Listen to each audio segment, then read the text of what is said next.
for Oh, I know. president. You're a tough guy, Jeb. And we need to have a leader that is principled. tough. You're never going to be president of the United You're real States tough, by Jeb, insulting yeah? your way. Hi there, everyone. I'm Marcus Ruin. Republican debate number 5 now finished. The last set of debates before Christmas and New Year's ahead of 2016, when we will have the first votes of the 2016 election. Tonight, we had 2 strong performances. One of them you may be surprised by, because Jeb Bush was looking to have a strong performance in the first 4 debates.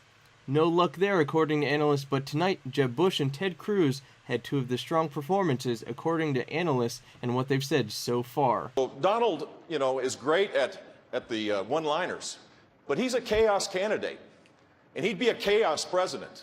He would not be the commander-in-chief we need to keep our country safe. I would seek out, as I have, the best advice that exists. I won't get my information from the shows. I don't know if that's Saturday morning or Sunday morning. I don't know which one. Well, let's see. I'm at 42 and you're at 3. So Doesn't matter. far I'm doing better. Doesn't matter. So far I'm doing better. You started off over here, Jeb. You're moving over further and further. Pretty soon you're going to be off the end. This lose your doesn't temper do. there.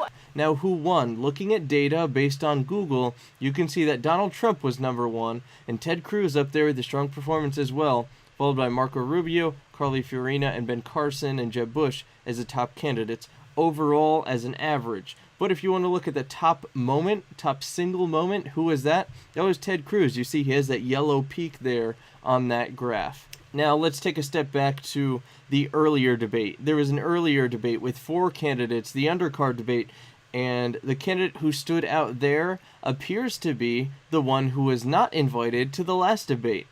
Lindsey Graham didn't even have enough poll numbers to get into the last debate. Now he's on the stage and doing pretty well, it seems. He had many zingers and attacked many different candidates. I'm tired of beating on Bush. I miss George W. Bush. I wish you were president right now. We wouldn't be in this mess. Now on Donald Trump, he said, "Mr. Trump, you don't have to speak about everything. It's not required."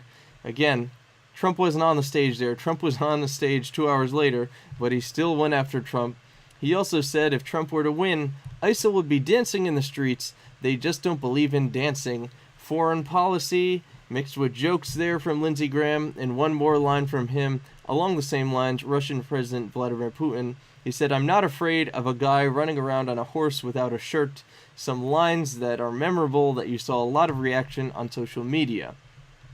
Now let's talk overall talk time from the main big stage debate. Who had the most time? It looks like Ted Cruz with 16 minutes. Number 2, Trump, Rubio, Christie, Carson, Bush, Fiorina, Paul, and Kasich in last place. They all had 9 minutes or more, so it was a little more balanced in some debates, but you do see some disparity from number 1 to number 9 on the stage there. Now, how will these performances positively or negatively affect polls? That is what we're going to have to see as the next poll numbers come out.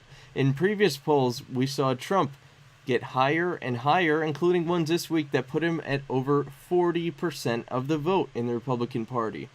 We will have to stay tuned to see how tonight's performance will affect future polls as we head into 2016.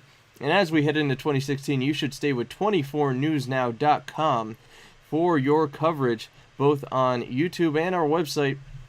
And you can feel free to follow me at Marcus Ruin on Twitter, Facebook, and Periscope as we cover the campaign and the next presidential season. So I'm very glad that you decided to join us here at 24newsnow.com. I'm Marcus Ruin.